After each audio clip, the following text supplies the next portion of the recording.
ఈ లోకంలో ఉన్న 3 దెయ్యాల గురించి మాట్లాడుకుంటున్నాం ఈరోజు. 3 దెయ్యాలు సమావేశమయ్యి క్రైస్తవుల గురించి చర్చలు జరుపుతున్నాయంట. ఆ 3 దెయ్యాల గురించి ఈరోజు మాట్లాడుకుందాం. ఈరోజు ప్రార్థన చేసుకొని వాక్యంలోకి వెళ్దాం. మహాపరిశుద్ధుడా, గనుడా, ప్రేమగల తండ్రి, నీకే వందనాలు, కృతజ్ఞతాస్తుతి, స్తోత్రం నాయన. అయ్యా, ఈరోజు దెయ్యాల గురించి మాతో చెప్తున్నందుకు మీకు వందనాలు ప్రభువా. అయ్యా, ఈ దెయ్యాల క్రింద పనిచేసే నామకార్థులని ఈరోజు మీరు పట్టబయలు చేస్తున్నందుకు మీకు వందనాలు ప్రభువా. ఈ దెయ్యాల కింద ఎవరెవరైతే పని చేస్తున్నారో వాళ్ళందరినీ మీ వాక్యం ద్వారా బయటికి వీడ్చి ప్రభువా, యేసు నామములో వీళ్ళని పారదోలి ప్రభువా, నిజమైన క్రైస్తవులు అంటే ఏంటో మీరు మాకు ఈరోజు వాక్యం ద్వారా మీరే మాతో మాట్లాడమని, మీ నామాన్ని మా ద్వారా గొప్పగా మహింపరచుకోమని, సమస్త ఘనత మహిమ ప్రభావాలు మీకే ఆరోపించుకుంటూ నడిపించి మహిమ పొందమని, ఆత్మశక్తితో నడిపించమని యేసు పరిశుద్ధ నామములో అడిగి బ్రతిమలాడి ప్రార్థన చేసి వేసుకుంటున్నాం తండ్రి, ఆమేన్. యాకోబు రాసిన పత్రిక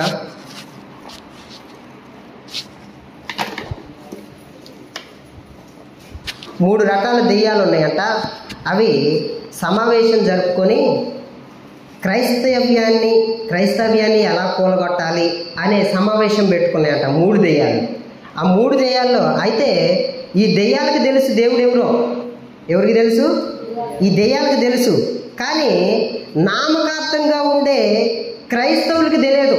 ఈ దెయ్యానికి తెలిసినంత మాత్రం ఈ నామకార్థంగా జీవించే క్రైస్తవులకి ఈ దెయ్యాలకు ఉన్న ఇంగిత జ్ఞానం కూడా ఈ నామకార్థ క్రైస్తవులు లేదనమాట. అంటే క్రైస్తవులు అని చెప్పుకుంటూ తిరుగుతారు, కానీ వాళ్ళు ఎలా ఉన్నారో ఈరోజు మనం చెప్పుకుందాం. యాకోబు రాసిన పత్రిక 2వ అధ్యాయం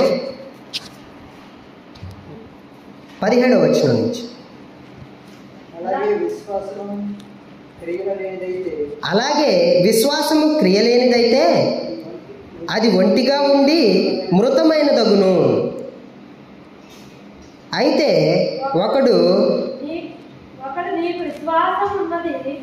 నీకు విశ్వాసం ఉన్నది, నాకు క్రియలున్నవి, క్రియలు లేకుండా నీ విశ్వాసము నాకు కనపరచుము, నేను నా క్రియల చేత నా విశ్వాసము నీకు కనపరుతునని చెప్పెను. అయితే 19వ వచనం కూడా, దేవుడు ఒక్కడే అని నీవు నమ్ముచున్నావు, అలాగ నమ్ముట మంచిదే. దెయ్యములను నమ్మి వణుకుచున్నవి. చాలు. ఏమి నమ్మి వణుకుతున్నాయంట? దేవుడు ఒక్కడే అని నువ్వు నమ్ముతున్నావు, నమ్ముట మంచిదే. అయితే దెయ్యాలు కూడా నమ్మి వణుకుతున్నాయంట. దేవుడు ఒక్కడే అని ఎవరికి తెలుసు? ఇప్పుడు ఇక్కడ దెయ్యాలకు కూడా తెలుసు. దెయ్యాలు కూడా నమ్మి వణుకుతున్నాయంట. ఇప్పుడు అక్కడే ఇంకో మాట చెప్తుంది, వ్యర్థుడా, క్రియలేని విశ్వాసము నిష్ఫలమైనదని నీవు తెలుసుకొనగోరుచున్నావా? చాలు. క్రియలేని విశ్వాసము నిష్ఫలమని నీవు తెలుసుకొనగోరుచున్నావా? ఎవరైతే ఉన్నారో, ఈ వాక్యం ఎవరైతే వింటున్నారో ప్రతి ఒక్కరు కూడా ఏంటంటే ఈ క్రియలేని విశ్వాసము మృతము. ఏంటంటే ఇక్కడ ఈ విశ్వాసము నిష్ఫలమైనదని నీవు తెలుసుకొని కోరుచున్నావా? అయితే ఇప్పుడు ఏమంటే దేవుడు ఒక్కడేనే నువ్వు నమ్ముతున్నావు. ఓకే, దేవుడు నమ్ముకున్నావు, నేను దేవుడు ఒక్కడే నమ్ముతున్నా అని చెప్పి నువ్వు నమ్ముకున్నావు. అయితే అలా నమ్మితే మంచిదే. ఇలాగూ దెయ్యాలు కూడా నమ్మి వణుకుచున్నాయంట. మత్తయి సువార్తలో ఒక దెయ్యం కనపడుతుంది మనకి. మత్తయి సువార్త 12వ అధ్యాయము 43 నుంచి.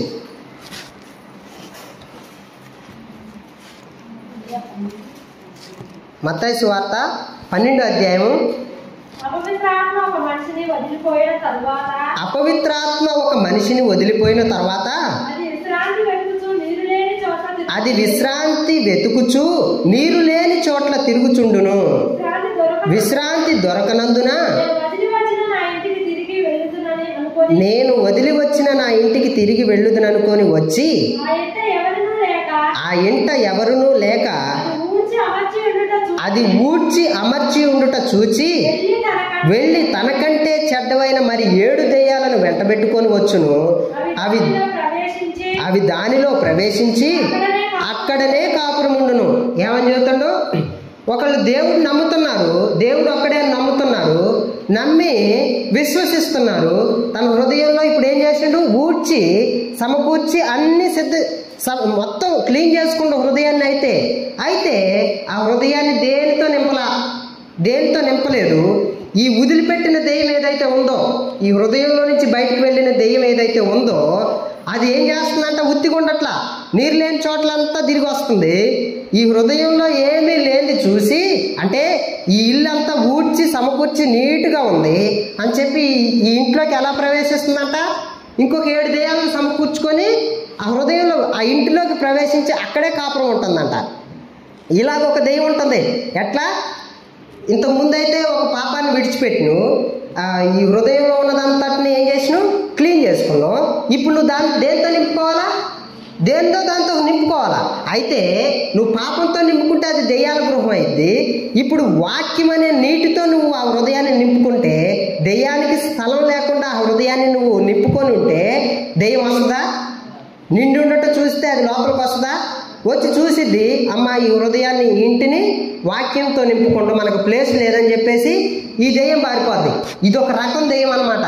అంటే ఎవరెవరు హృదయాలు ఖాళీగా ఉంటాయా అని తిరుగుతూ ఉంటుంది. ఆ హృదయాలు వాక్యం లేదనుకో, నువ్వు లేచి వాక్యాన్ని చదువుకోవట్లేదనుకో, నువ్వు ప్రార్థన చేసుకోవట్లేదనుకో, ప్రార్థనతో నీ హృదయం నిండలేదు, అయితే వాక్యంతో నీ హృదయం నిండలేదు. ఇంతకు ముందున్నదే మళ్ళీ ఏం చేస్తుంది? మళ్ళీ వచ్చి చేరుతుంది అనమాట. ఒకటే వచ్చి చేరట్లేదు సుమా, ఏడుగురిని తీసుకొని చేరుతుంది. ఈ 7 వాక్యంలో బైబిల్ ప్రకారం 7 అంటే సంపూర్ణతకు సూచన. చాలా అని అర్థం, అంటే అనేకం, సమస్తము అని అర్థం. అన్నిటిని తీసుకొచ్చి ఆడబెడుతుంది, ఇప్పుడు హృదయంలో పెడుతుంది. ఇంకొక దెయ్యం ఉంది. మార్కు సువార్త 5వ అధ్యాయం.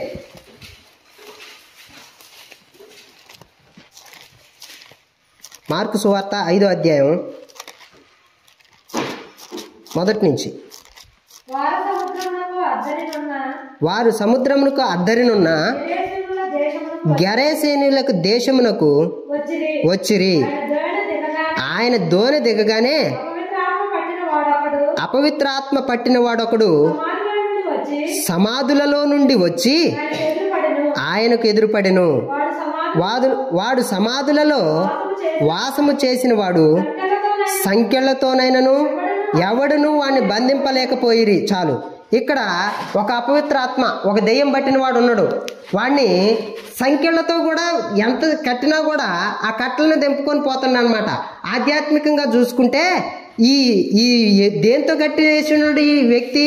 ఆధ్యాత్మికంగా చూసుకుంటే ఒక వ్యక్తిని వివాహం అనే దాంతో కట్టివేసించారు. అరే బాబు తాగకూడదు, ఇదొక దెయ్యం, తాగుడు అనే దెయ్యం. వివాహం చేశారు, తాగకూడదు అని ఒక నియమం పెట్టారు. దీంతో ఒక దాంతో కట్టేసించారు. భర్త అనే దాంతో భార్యాభర్తలకు ముడి వేశారు, కట్టి ఉంచారు. అయితే ఈ కట్లు ఆపలేకపోతున్నాయి, ఈ వ్యక్తిని ఆపుతున్నాయా?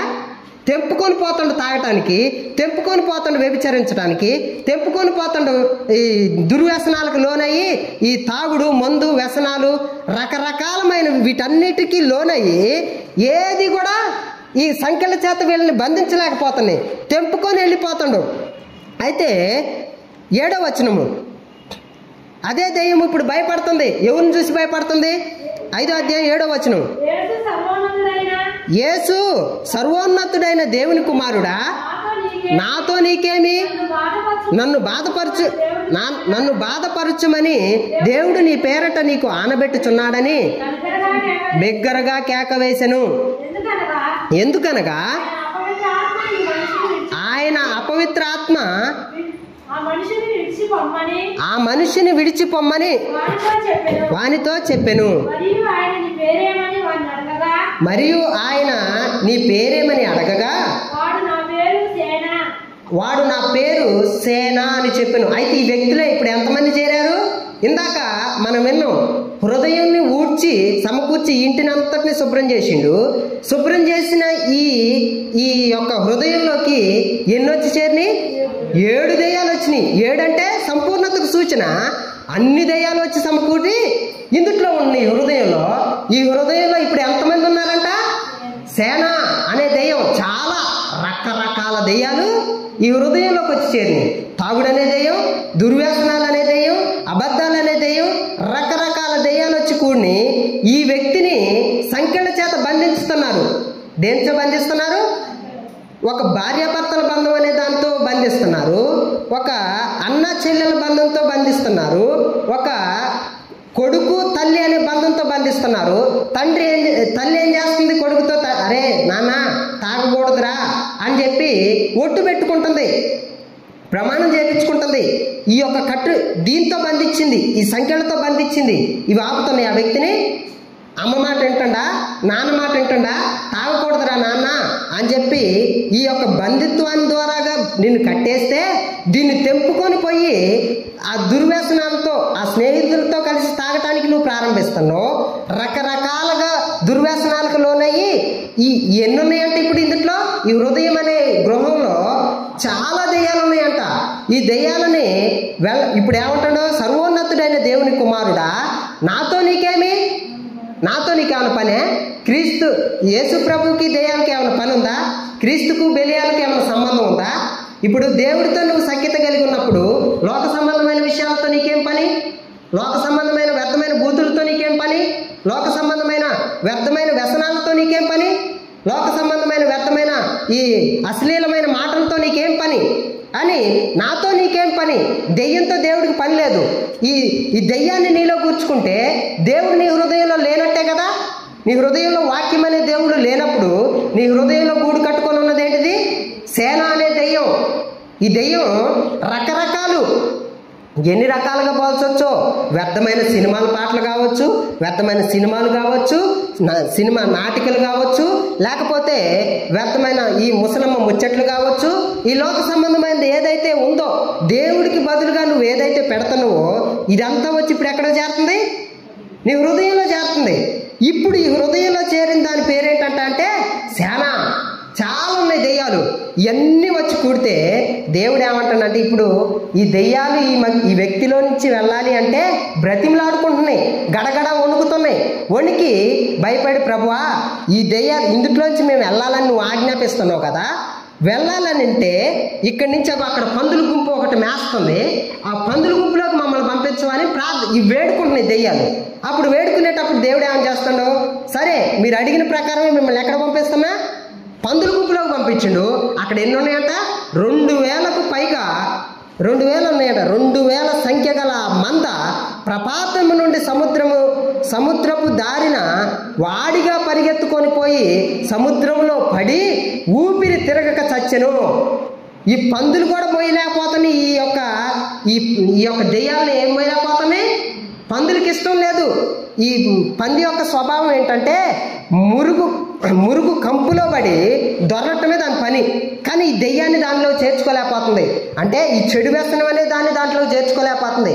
దానికి తెలిసింది ఒకటే, పంది లెక్క పోయి వ్యర్థమైన దాన్ని తిని వ్యర్థమైన దాంట్లో దొరలటమే దాని పని. ఆ ఆకులు, అలములు, ఆ గడ్డలు ఇవి తిని బురదలో దొరలటమే ఈ పంది పని. ఇంతకు మించింది ఒకటి వచ్చి చేరింది ఇందులోకి. ఇప్పుడు ఈ పందిలోకి ఏమొచ్చింది? దుర్వ్యసనం అనే దెయ్యం వచ్చింది. తాగుడేమన్నా పంది తాగిద్దా? తాగదు. ఈ తాగుడనే వ్యసనాన్ని ఇప్పుడు దేవుడు దాంట్లో పంపిస్తే ఈ పంది ఏం చేస్తుంది? పోయి ప్రపాతమును పోయి సముద్రంలో పోయి ఆత్మహత్య చేయటానికి కూడా వెనకాల పోయి నీళ్ళలోకి మునిగి చచ్చిపోయిందంట. ఇప్పుడు ఇదొక రకం దెయ్యం, సేనా దెయ్యం. రకరకాల దెయ్యాలు మన హృదయాల్లో గూడు కట్టుకొని ఉంటాయి. ఇలాంటి దెయ్యాలు ఏమన్నా ఉన్నాయో అనేది వాక్యం ద్వారాగా మనం చూసుకోవాలి. మనల్ని బంధిస్తున్నారు, భార్యాభర్తలు అనే బంధంతో బంధిస్తున్నారు. అంటే ఈ సంఖ్యల చేత నిన్ను కట్టేస్తున్నారు. దీంతో ఆగుతూ ఏమన్నా నిన్ను ప్రయత్నం చేస్తున్నారు. బంధుమిత్రులు అనే దాంతో నీతో ఒడంబడిక చేస్తున్నారు. అంటే స్నేహితుడిని పంపించి, అరే నువ్వు తాగకూడదురా, లేకపోతే ఆ చెడుగా తిరగకూడదురా, ఆ వ్యభిచారం చేయకూడదురా, ఆ దొంగతనం చేయకూడదురా అని తల్లిదండ్రులు మాట విన్నప్పుడు ఏం చేస్తున్నారంటే స్నేహితుల్ని పంపించి చెప్తున్నారు. దేవుడు ఇప్పుడు నిన్ను గద్దిస్తున్నారా లేదా? ఇప్పుడు ఈ సంఖ్యలతో బంధిస్తున్నారా లేదా? వీటిని తెంపుకొని పోతాడు ఇప్పుడు ఈ వ్యక్తి. ఈ మాటలు వింటున్న వారిలో ఎవరైనా ఉండొచ్చు, అంటే బూతులనే దానికి లోనైన వారు ఉండొచ్చు, అంటే ఆ దెయ్యాన్ని లోపల పెట్టుకున్న వ్యక్తి ఉండొచ్చు. ఈ బంధుత్వాల ద్వారాగా, సంఖ్యల ద్వారాగా నిన్ను బంధించాలని ప్రయత్నం చేస్తే వీటిని తెంచుకొని పోయే వ్యక్తి ఉండొచ్చు. ఇలాగా కొంతమంది వ్యక్తులు ఉన్నారు. ఎన్ని రకాల సంఖ్యలు వేసి బంధించినా మళ్ళీ అడిగిపోతున్నారు. ఆ దుర్వ్యసనాలకి, ఆ దెయ్యాల జోలికే పోయి ఆ దెయ్యాలను తీసుకొచ్చి హృదయంలో పెట్టుకుంటున్నారు. ఈ రకాల వాటి ఇది తర్వాత మాట్లాడుకుందాం. ఇంకొక దెయ్యం ఉంది, తెలివి గల దెయ్యం.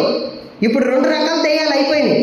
ఒకటి ఏంటంటే ఎక్కడ సమయం దొరికిద్దా, ఎక్కడ చిన్న గ్యాప్ దొరికిద్దా, వీళ్ళు ప్రార్థన లేకుండా ఎక్కడ ఉంటారా, వాక్యం చదవకుండా ఎక్కడ ఉంటారా అని చూసి దూరే దెయ్యం ఒకటి. అయితే ఇంకొక దెయ్యం ఉంది, హృదయంలో ఉంది. ఇది శానా అనే దెయ్యం, రకరకాల పాపాలు వీటన్నిటిని కూడగట్టుకొని ఉన్న దెయ్యం ఇదొకటి. అయితే ఇంకొక దెయ్యం ఉంది, అపోస్తల కార్యముల గ్రంథము 16వ అధ్యాయం 16వ వచనం నుంచి.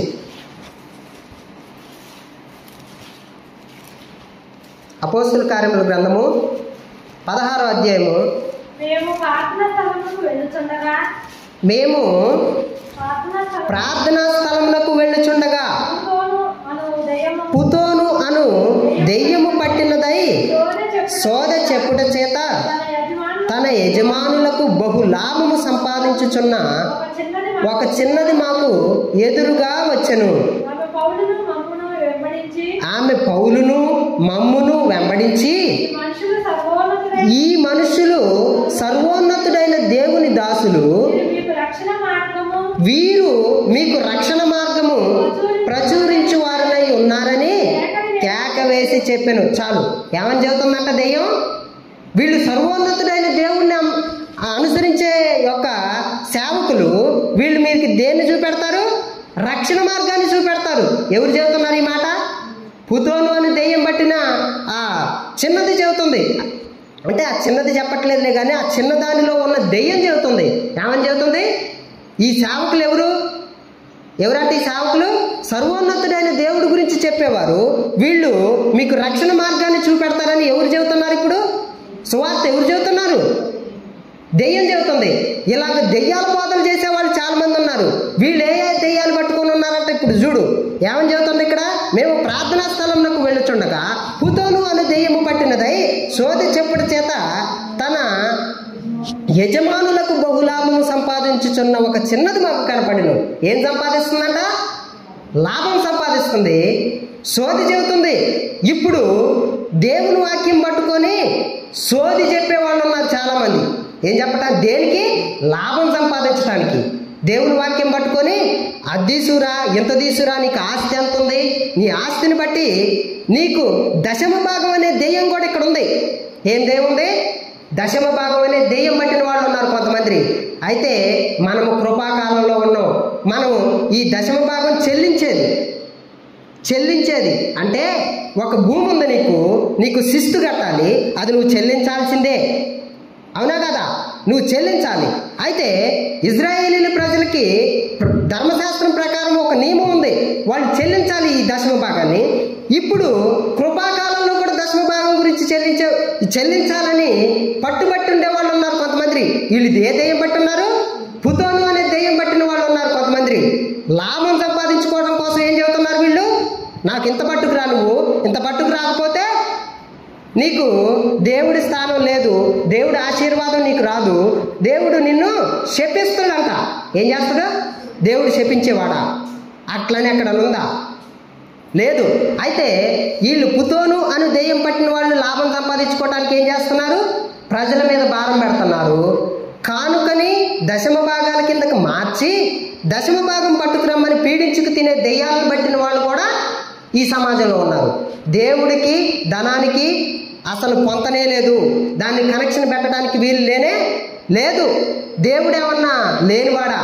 ఆయన శ్రీమంతుడు, ఆయన బంగారు వీధులలో తిరిగేవాడు. ఆయనకు డబ్బు కావాలా? అవసరం లేదు. ఆయనకి ఏం కావాలి? నీ హృదయం కావాలి. నీ హృదయాన్ని శుద్ధిపరచుకో. నీ హృదయంలో ఏదైతే ఉందో దాన్ని దేవుడి ముందర కుమ్మరించు. నీవు దేవుడికి ఇవ్వాల్సింది ఏంటి? నువ్వు ఆయనకు అర్పించాల్సిన బలులేంటి? నీతి, న్యాయము, యథార్థతను అనుసరించి నడుచుటయే దేవునికి అర్పించు బలులు. అదే నువ్వు ఆయనకి ఇచ్చే కానుక. అవునా కదా? నువ్వు ఇచ్చే కానుకేంటి? ఆయన సన్నిధిలో నువ్వు యథార్థముగా జీవించి, యథార్థముగా నివసించి, యథార్థమైన నీతియుక్తమైన మాటలు మాట్లాడినప్పుడు దేవుడు సంతోషిస్తాడు. నా పిల్లలు నీతిని అనుసరించి నడుచుతున్నారని వినుట కంటే నాకు సంతోషకరమైన విషయం ఏముంది అని అంటాడు దేవుడు. అవునా లేదా? వాక్యంలో ఉంది, నా పిల్లలు నీతి, న్యాయ, యథార్థతను అనుసరించి నడుచుతున్నారని వినుట కంటే నాకు సంతోషకరమైన విషయం ఏముంది? ఇది నువ్వు దేవుడికి అందించింది, ఇది నువ్వు దేవుడికి ఇవ్వాల్సింది. నీ కానుకలు, నువ్వు ఇస్తావంటే అది నీ ఇష్టం, అది స్వేచ్ఛార్పణ అయి ఉండాలి సుమా.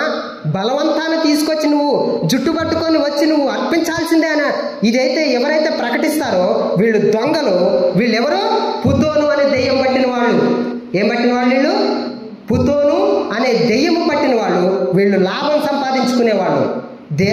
దైవభక్తి లాభ సాధకం అనుకునే వాళ్ళు, లాభ సాధనం అనుకునే వాళ్ళు కొంతలు ఉన్నారు. అంటే వాక్యాన్ని పట్టుకొని వాళ్ళ పొట్టకూటి కోసం, వాళ్ళ కడుపే వాళ్ళ దేవుడు అని చెప్పి వాక్యం చెబుతుంది. ఫిలిప్పు రాసిన పత్రికలో ఉంటుంది.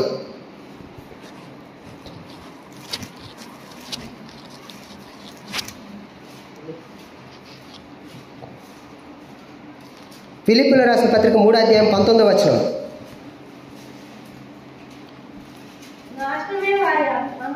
నాశనమే వారి అంతము, వారి కడుపే వారి దేవుడు. చాలు. వాళ్ళు ఏం చేస్తున్నారు? వాళ్ళు తాము సిగ్గుపడవలసిన సంగతులు ఎందు అతిశయపడుతున్నారంట.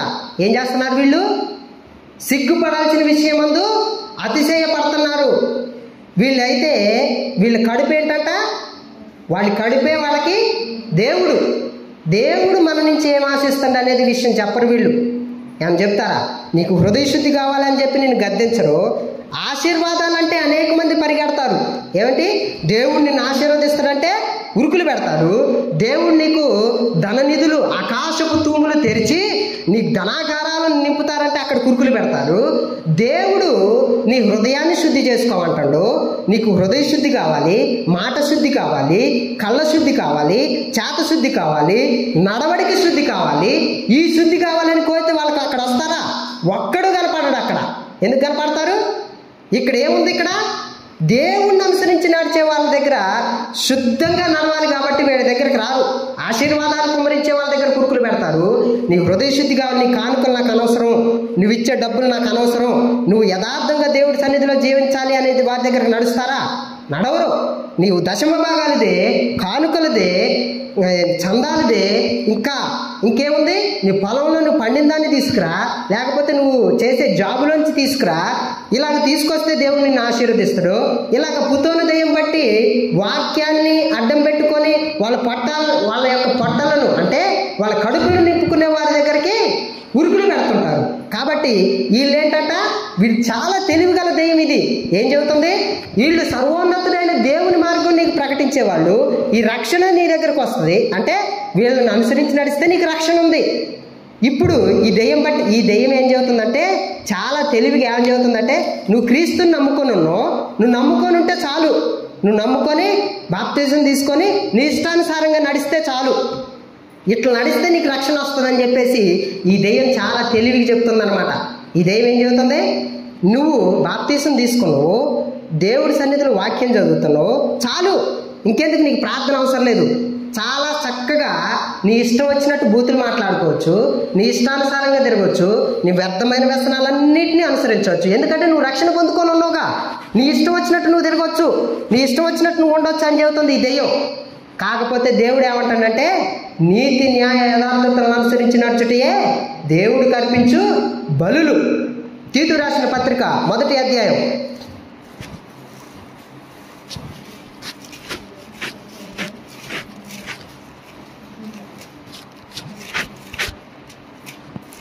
18 ఆఖరి వచ్చిన 16 దేవుని ఎరుగుదుమని వారు చెప్పుకుందురు గాని అసహ్యులను అవిధేయులను ప్రతి సత్కార విషయమును భ్రష్టులనై ఉండి తమ క్రియల వలన ఆయనను ఎరగమన్నట్టున్నారు. ఎట్లున్నారట వీళ్ళు? మళ్ళొకసారి చదువుతున్నా. దేవుని ఎరుగుదుమని వారు చెప్పుకుందరు గాని అసహ్యులను అవిధేయులను ప్రతి సత్కార్య విషయమును భ్రష్టులనై ఉండి తమ క్రియల వలన ఆయనను ఎరగమన్నట్టున్నారంట. దేని ద్వారాగా వీళ్ళు దేవుణ్ణి ఎరగమన్నట్టున్నారు? తమ క్రియల ద్వారాగా. క్రియలేని విశ్వాసము మృతమని మనం చదువుకున్నాం. ఏమని చెబుతాడో?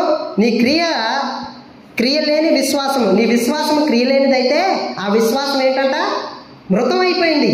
అది చచ్చిన విశ్వాసం. చచ్చిన విశ్వాసం దేవుడికి అవసరమా? విశ్వాసిని అని చెప్పుకుంటున్నాం.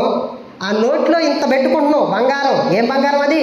పొగాకనే బంగారం పెట్టుకొని ఎట్ట కచ్చ పిచ్చ నవిలి అక్కడ ఊచేస్తున్నావు. నేను క్రైస్తవుని చెప్పుకుంటున్నావు. అది దేవుడికి కావాలా? నువ్వు క్రియ ద్వారా ఏమని చెబుతున్నావు? ఇప్పుడు అసహ్యులను అవిధేయులను వాళ్ళు దేవుణ్ణి ఎరుగుదమని చెప్పుదురు, కానీ ఎరగమన్నారు. వాళ్ళ క్రియల ద్వారా ఏం చెబుతున్నారు? వాళ్ళు ఎరగమన్నట్టే ఉంటున్నారు వాళ్ళు. ఇప్పుడు నువ్వు దేవుడిని నమ్ముకుంటున్న విశ్వాసం అని చెబుతున్నావు, అబద్ధాలు ఆడుతున్నావు. నీ విశ్వాసం ఎడిపోయింది, మృతం అయిపోయింది, అది చచ్చి కుళ్ళు పట్టిపోయింది. నేను విశ్వాసం అని చెప్పుకుంటున్నావు, నేను విశ్వాసం అని చెప్పుకుంటున్నావు. ఇతరుల తోటి వ్యక్తి పైన నువ్వు కోపపడుతున్నావు.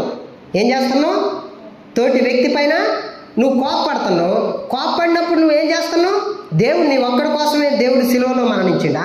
దేవుడు నీ ఒక్కడి కోసం ఈ రక్షణ ఏర్పరిచిండా? దేవుడు సమస్తము ఈ భూమి మీద ఉన్న ప్రతి ఒక్క వ్యక్తి కోసము తన ప్రాణాన్ని పెట్టిండు. కాబట్టి నిన్ను వలె నీ పొరుగు వారిని ప్రేమించు. ధర్మశాస్త్రాన్ని ధారాళంగా ప్రకటిస్తున్నావు. నువ్వు ఏమని ప్రకటిస్తున్నావు? దశమ భాగాలుదే అయితే ఆశీర్వాదం వస్తుంది, అది వస్తుంది, ఇది వస్తుంది అని ప్రకటిస్తున్నావు. ఎట్లా ఉండాలి? మళ్ళీ నీతిమంతులుగా ఉండని ప్రకటిస్తున్నావు. కానీ నువ్వేం చేస్తున్నావు? ఇక్కడ తోటి వ్యక్తి మీద నువ్వు కోపం పెట్టుకోనున్నావు, తోటి వ్యక్తి మీద నువ్వు ద్వేషం పెట్టుకోనున్నావు. నిన్ను దేవుడు పరలోకాన్ని తీసుకుపోతారంటే నాకు అదైతే నమ్మకం లేదు. అది దేవుడి చేతిలో ఉంది. ఇప్పుడు నువ్వేం చేయాలా? ఎదుటి వ్యక్తి మీద కోపపడే నువ్వు జాగ్రత్తగా ఉండు. ఎందుకంటే దేవుని ఏంటంటే నరుని కోపము దేవుని నీతిని నెరవేర్చదని వాక్యం నువ్వు తెలిసింది. ఈ వాక్యం నీకు తెలుసా లేదా? ఈ పుతోను అనే దెయ్యానికి తెలుసు, సమస్తము తెలుసు. దేవుడి గురించి ధారాళంగా ప్రకటించిద్ది, ధర్మశాస్త్రం గురించి ప్రకటించిద్ది, వాక్యం ధారాళంగా చెప్పిద్ది. యేసు ప్రభు దగ్గరకు ఒక దెయ్యం వచ్చింది. దెయ్యం అంటే సాతాను. యేసు ప్రభు ఉపవాసం చేస్తుంటే దగ్గరకు వచ్చి ఈ సృష్టిని అంతటిని చూపెట్టి ఒక కొండంచు తీసుకుపోయి ఇక్కడి నుంచి దూకు, దేవదూతలు వచ్చి నేను కాపాడతాయిగా అని ఎవరికి చెబుతుంది? ఇప్పుడు చెప్పేది ఎవరు? సైతాన్ అంటే ఎవరు? దెయ్యం కాదా? దేవుడికి బోధించట్లేదా? ఇప్పుడు వాక్యం పట్టుకొని బోధించే దెయ్యాలు లేరంటారా? ఈ పుతోను అనే దెయ్యం పట్టిన వాళ్ళు లేరంటారా? ఖచ్చితంగా ఉన్నారు. వీళ్ళు తెలివి గల దెయ్యాలు. వీళ్ళలో ఉన్న దెయ్యం ఏంటి? వీళ్ళే నామకార్థ క్రైస్తవులు అంటే వేరే ఎవరు కాదు. వాక్యాన్ని పట్టుకొని పోతారు, అబద్ధాలు ఆడతారు, వాక్యాన్ని పట్టుకొని తిరుగుతారు, వ్యర్థమైన తాగుడు వ్యసనాలు ఉంటాయి. వాక్యాన్ని పట్టుకొని అంటే నేను క్రైస్తవుని అని చెప్పుకుంటారు, వ్యభిచారం చేస్తారు, నేను క్రైస్తవుని అని చెప్పుకుంటారు, ఇది పట్టుకొని తిరుగుతారు. ఖచ్చితంగా క్రమముగా మందిరానికి రాకపోయినా సరే నేను దాని గురించి ఏమనట్లా. ఒకరోజు ఏర్పరచుకొని నువ్వు ప్రార్థన చేసుకో, తప్పులేదు. కానీ దేవుడికి సమయం ఇవ్వట్లేదు. వీళ్ళకే దెయ్యం పట్టింది. మొదటి దెయ్యం పట్టింది. రెండో దెయ్యం చాలా రకరకాల వ్యసనాలను నీలో పెట్టుకున్నావు అంటే హృదయంలో, ఇది రెండో రక దెయ్యం. మూడో రక దెయ్యం గురించి మనం విన్నాం కదా, ఇది తెలివిగల దెయ్యం. నువ్వు క్రైస్తవుడివే, నువ్వు మంచిగానే రక్షణ పొందుకున్నావు, అప్పుడప్పుడు కానుకలు బాగానే వేస్తావు, నీ జోబులోంచి తీసి కానుకలు బాగానే వేస్తావు, రోజు క్రమం తప్పకుండా నువ్వు కానుక పెట్టిలో కానుకలు వేస్తావు, నీ ఇష్టం. ఇక నువ్వు బయటకు వెళ్ళి నువ్వు ఇష్టం వచ్చినట్టు జీవించని చెప్పేది ఏంటిది? ఇది పుతోను దెయ్యం. దీంతో జాగ్రత్తగా ఉండాలా. ఇప్పుడు ఏమన్నా అంటాడు? దేవుని ఎరుగుదమని వారు చెప్పుకుందరు, కానీ అసహ్యులను అవిధేయులను ప్రతి సత్కార్య విషయము భ్రష్టులనై ఉండి తమ క్రియల వలన ఎరగమన్నట్టున్నారు. వీళ్ళు నామకార్థ క్రైస్తవులు అన్నమాట. జాగ్రత్త. ఈ నామకార్థ క్రైస్తవ్యము ఎవరిలోనన్నా ఉందేమో ఈ వాక్యం ద్వారా చూసుకొని జాగ్రత్తగా ఉండాలి. అదే మత్తయి సువార్త 12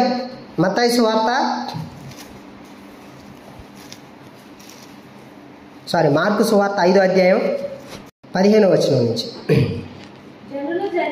జనులు జరిగినది చూడవెళ్ళి యేసునొద్దకు వచ్చి సేన అను దెయ్యములు పట్టినవాడు బట్టలు ధరించుకొని స్వస్థ చిత్తుడై కూర్చుండి ఉండుట చూచి భయపడిరి. చాలు. ఇక్కడ ఇప్పుడు ఏమైందంట? ఈ దెయ్యం, మొదటి దెయ్యం పట్టిన వాడి దెయ్యం వదిలిపోయింది, రెండో దెయ్యం వదిలిపోయింది, మూడో దెయ్యం వదిలిపోయి ఈ దెయ్యాలన్నీ వదిలిపోయి ప్రశాంతంగా ఎక్కడుంది ఈ వ్యక్తి?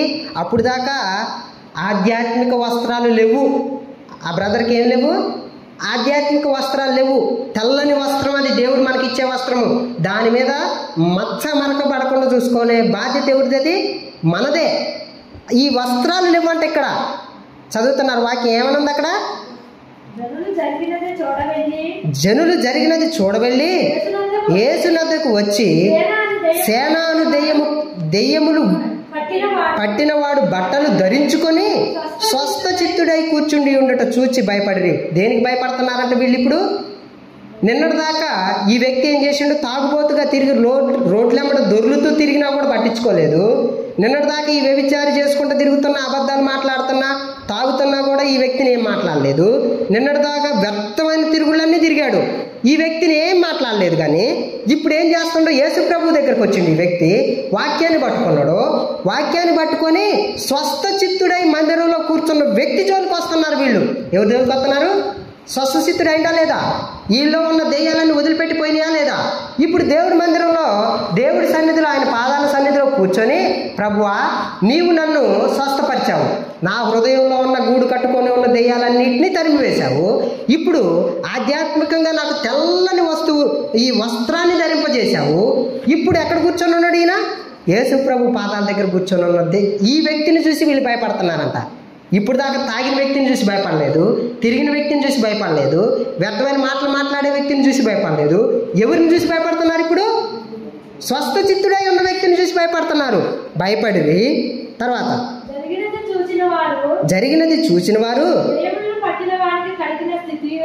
దెయ్యములు పట్టిన వానికి కలిగిన స్థితియు పందుల సంగతియు ఊరి వారికి తెలియజేయగా తమ ప్రాంతమును విడిచిపోమ్మని వారు ఆయనను బతిమలాడి కొనసాగిరి. ఎవరిని బతిమలాడుకుంటున్నారు? ఇప్పుడు యేసు ప్రభువుని బతిమలాడుకుంటున్నారు. ఏమని? నువ్వు మా ఊర్లోకి వస్తే మా ఊరికి రక్షణ ఉంటుంది, నీవు మా ఊళ్ళోకి వస్తే మా ఊళ్ళో తాగుబోతులందరూ నయమైపోతారు, నీవు మా ఊర్లోకి వస్తే ఈ వ్యభిచారులందరూ ఆ వ్యభిచారాన్ని మాని స్వస్థ చిత్తులై నీ సన్నిధికి వస్తారు, నీవు మా ఊర్లోకి వస్తే, అంటే మా హృదయాల్లోకి వస్తే మా హృదయంలో ఉన్న దెయ్యాలన్నీ పారిపోతాయి, నీవు మా ఊర్లోకి వస్తే ఏం జరిగింది? ఇప్పుడు అందరూ కూడా సమానత్వం పాటిస్తారు, హెచ్చు తగ్గులు ఎవరు లేకుండా, కుల మత భేదాలు లేకుండా, ఈ వివక్షతలు లేకుండా అందరూ సమానం అయిపోతారు.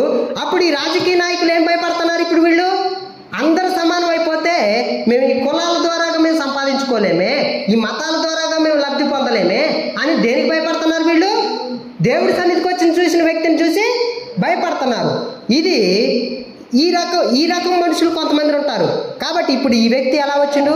వచ్చి ప్రభువా ఆయన బ్రతిమలాడుకుంటాడు. వాడ ఎక్కి యేసు ప్రభు వెళ్తుంటే, ప్రభువా నేను కూడా నీతో వస్తానంటే, అప్పుడు దేవుడు ఏమంటాడంటే, నీవు నాతో రావద్దులే కానీ నా నిమిత్తము నా కోసం సాక్షార్థమై నీ ఊరిలో జీవించు అని చెప్తాడు. ఈ వ్యక్తి ఇప్పుడు వెళ్ళినోడు ఊరుకుంటాడా? నాకు తాగుడు అనే దెయ్యం పట్టింది, దేవుడు వదిలిపెట్టిండు. నాకు వ్యభిచారం అనే దెయ్యం పట్టింది, దేవుడు వదిలిపెట్టిండు.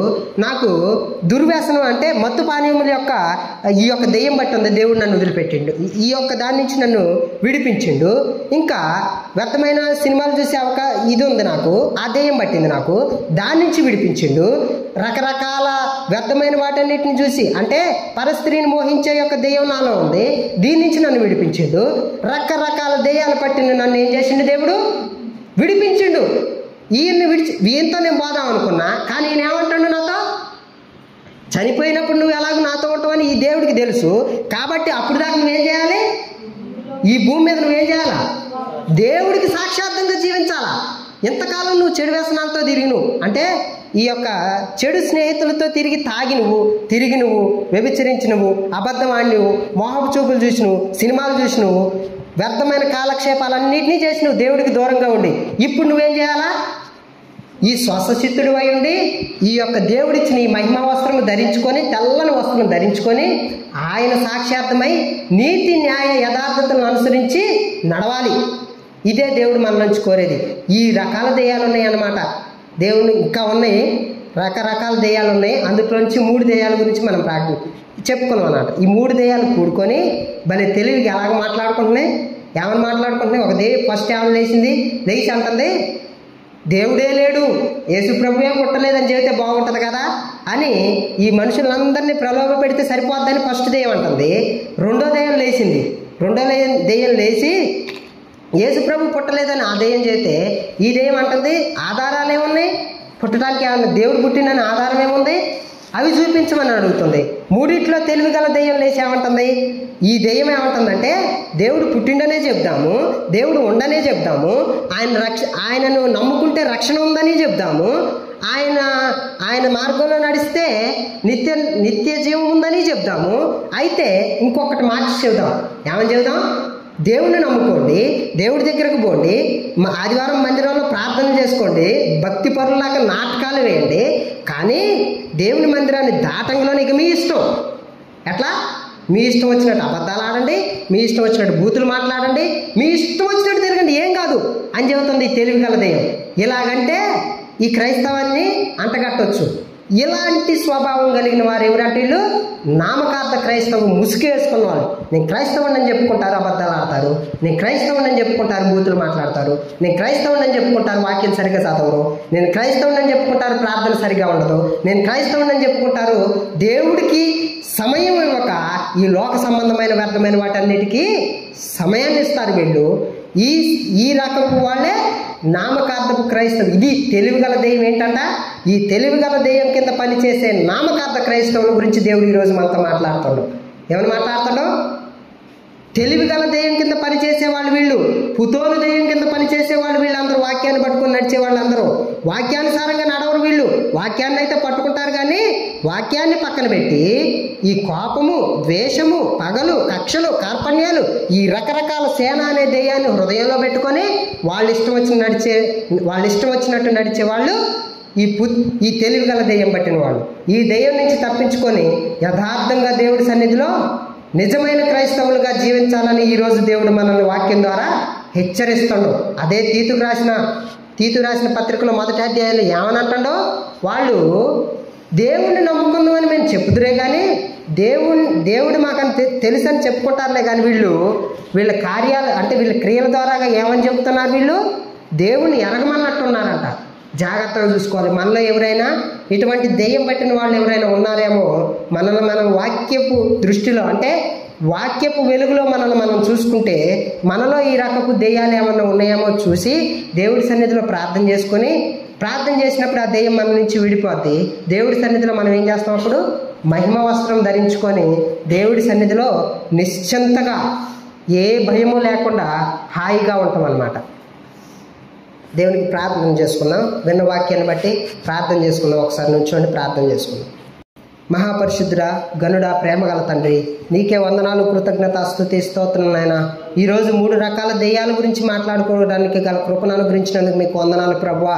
అయ్యా, ఈ 3 దెయ్యాల కింద మేము పని చేయకుండా ప్రభువా, నీ కింద పనిచేసేవారిగా యథార్థమైన హృదయం కలిగి తండ్రి నిజము పలుకి నీ సన్నిధిలో నీతి, న్యాయ, యథార్థతలను అనుసరించి నడచడానికి గల కృపను దయచేయండి ప్రభువా.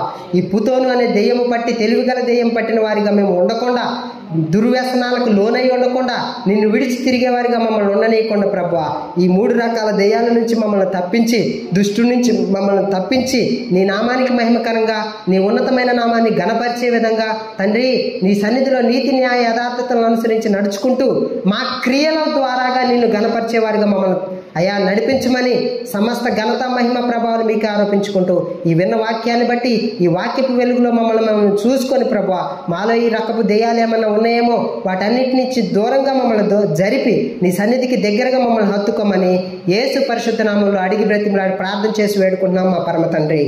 ఆమేన్.